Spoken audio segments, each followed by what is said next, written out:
History of Phoenix Lake Ranch. Two Irish brothers named Fahey settled in this area around 1852. In 1865, Dennis Fahey purchased 500 acres all around us for cattle farming. Paid $1,000, 10 milk cows, 7 calves, 2 ox, and 2 wagons. This was the original old feed barn, and the original old farmhouse in the rear came with the property.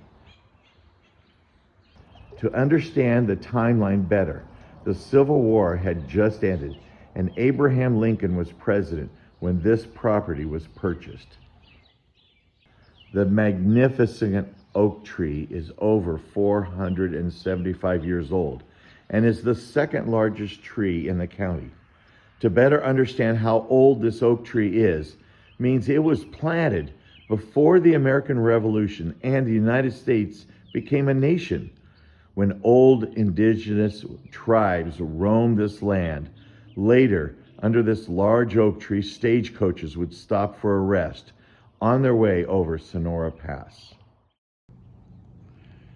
Sullivan Creek has year-round flow of water from the summer low of about 12 inches to winter heavy rainstorms, grows to about 7 feet high and very dangerous. Sullivan Creek was always known for its rich gold finds, and during the Great Depression 1929 to 1933, the family that lived in the old farmhouse panned for gold and found enough to live on during those hard years of no jobs. About 12 years ago, a couple of guys set up a sluice box under the bridge for a couple of months and found a lot of gold, but they would not ever reveal how much gold they pulled out of this creek that you are about to learn how to pan for gold today. Have fun, but if you find any large gold nuggets, you have to share your riches with us.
Well, if you're going to learn about gold panning, the key thing is the gold's in the dirt. You don't see it yet, do you? It's all mixed in there. So what we do is we got to get water and start first off by just shaking back and forth and back and forth, because any little particles of gold, little pieces, will free up. And the thing to know about gold is its weight, specific gravity. It weighs the most. So if I just keep doing this, the gold's going to wiggle down to the bottom of the pan. And this could take just a minute or two to kind of shake this, dissolve any dirt, and allow the gold to settle to the bottom. So once that happens and the gold's buried way down here, now I've got to get this other material out of the pan. So as such, this starts the idea of panning, where you can do a little small circular motion and then carefully start tipping the pan up, allowing some of that lighter material to slide out of the pan. Eventually you lose your water too, so you'll get more water. Give it another little shake and start all over again. Do this little circular motion and tip the pan. Now another way to do it too is you can shake it a little bit, and again, it's like waves on a beach. You're just going to tip the pan in and allow the water to just pull away that top layer of rock and dirt. And this goes back and forth, just like that. And so you would get to a point where you get down to maybe a couple of tablespoons of material left, and give it one last little shake. And then you're going to just allow the water to fan out the material across the pan, like so. And if there's any gold, it will be hung up.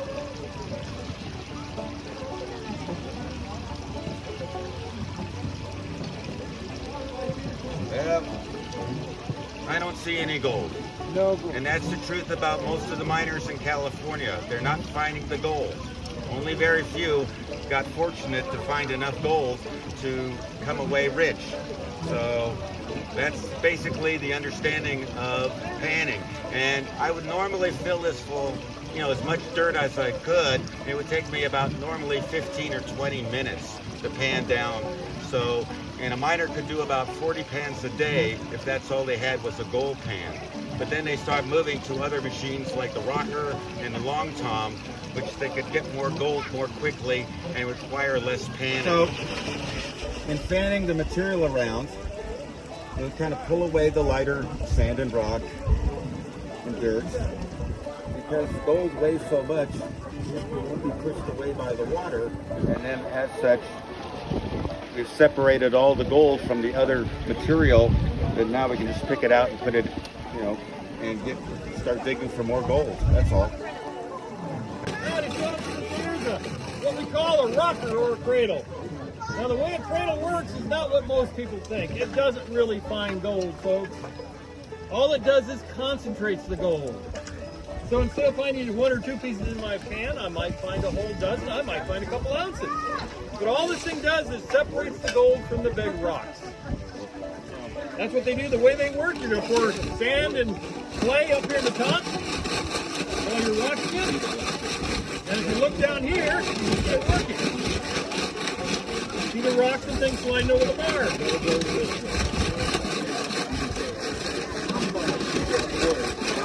Now, as I keep going here, I will go through cubic yards.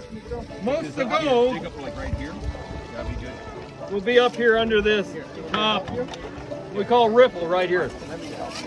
So 90% of all gold is under this top riffle. 9% is here, and 0.9 is here. So let's see, where's my pan go? Somebody's got it. So we will dig this out right here normally. That's where the gold is right here. I don't even see one pan. There's one over there. So, we still have to go back to the pan when you use a rocker. All it does is concentrate my gold. We'll put some sand in here, see what we find. There's the mud. So that's the 90% one.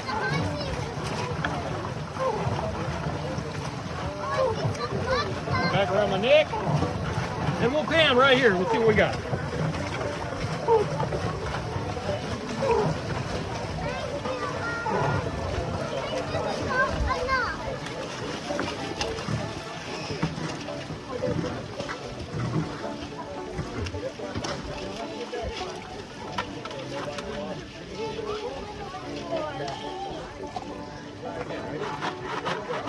Well, I don't need clean water to find gold, guys. Gold's real heavy. It's going to be in the bottom if there's any gold.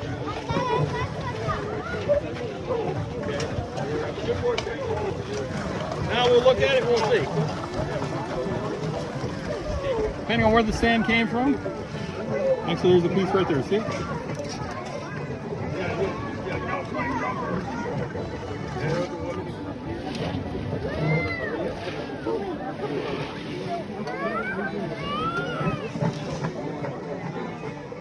That's it. That's the only piece in there, though. I don't know how long they've been working it. You look for the black sand in here. The gold will be in the black sand.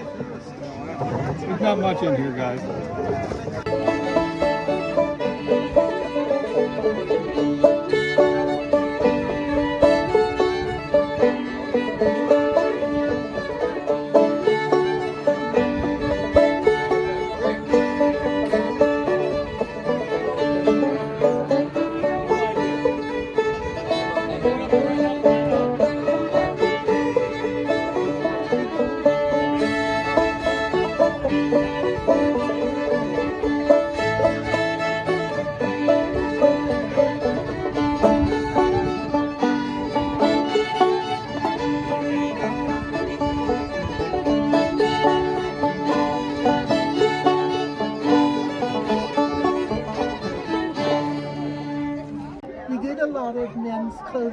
miners' clothing this morning. So if they left something in their pocket, where do you think I would find that? It would be down at the bottom because gold's heavy. Let's see if there's any gold down here. No, it's very often, but occasionally. Okay, so here's some gold. I can't take this up to the mine and ask the miners, is this yours? Because every miner in town would come and take it back from me, right? So it doesn't belong to me, it belongs to Mrs. Murphy standing over there. It's her equipment, her laundry. I'm not going to steal from who I work for, so I'm going to put it back in the water, okay? That's how we mine the miners, as they say. We make sure we get as much money from the miners as we can. We don't want to charge them too much because we want them to come and bring their clothes, because the more pants that come to us, the more opportunities we have at the end of the day to pan our wash water. Water company was founded for the purpose of getting water from the Stanislaus River here, 18 miles up this area here and into the town of Columbia. And in those 18 miles, every mile there had to be a drop in 11 feet in order to get pressure to arrive here for the miners. And the miners paid $6 a day, and that was regulated by this board here, with a miner's edge. That miner's edge is controlled by law and goes into the flume that you have, and the water will come out this 1-inch hole at 11 gallons a minute. That's 16,800 gallons in 24 hours. Talk about water control. Now, if you didn't pay your $6 a day, we merely cut off your water. Otherwise, it flowed 24 hours a day, 7 days a week, while you're washing the ground to get your gold out. You know, when the miners came to Columbia, a lot of them did not read or write. Yep, that So sounds they good. would go Her to the name is gold Gwendolyn. fields and they would mine, I like Mirrors. and they would bring their money here to the express office, or their gold, and our express agent would buy it, and he would he would give you a bank draft. Oh, I'm sorry.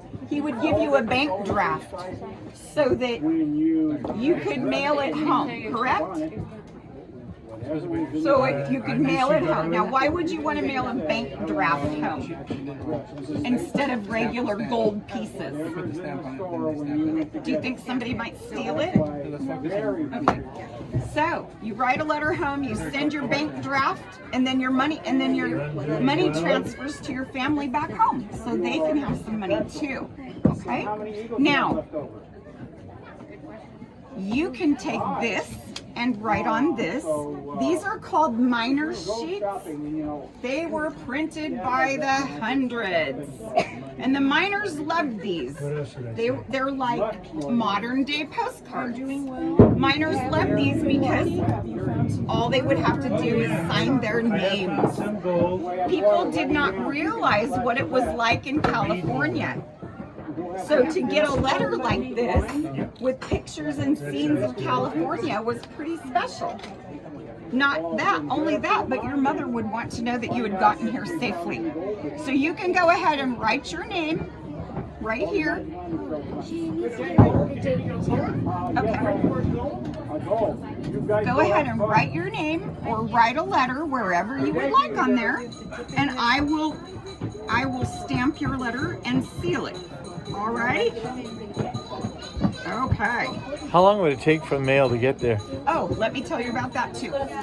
So if you're writing a letter home, it would take 3 days to get to Stockton, 5 days to get to Sacramento, 90 days to get to New York, and 95 to get to Boston. And those times are very fast. So you would hope that you had a very quick ship that could bring your mail. and everything went across country for 3 cents. The militia in Colombia were outfitted with pikes. You can see here. We're presently making more of these pikes. Given that muskets and rifles were expensive, many people who came to the goldfields had some sort of small firearm like this Derringer. But to provide for a common defense in the town, the militia in the town had pikes to defend mostly from the prospect of native attacks.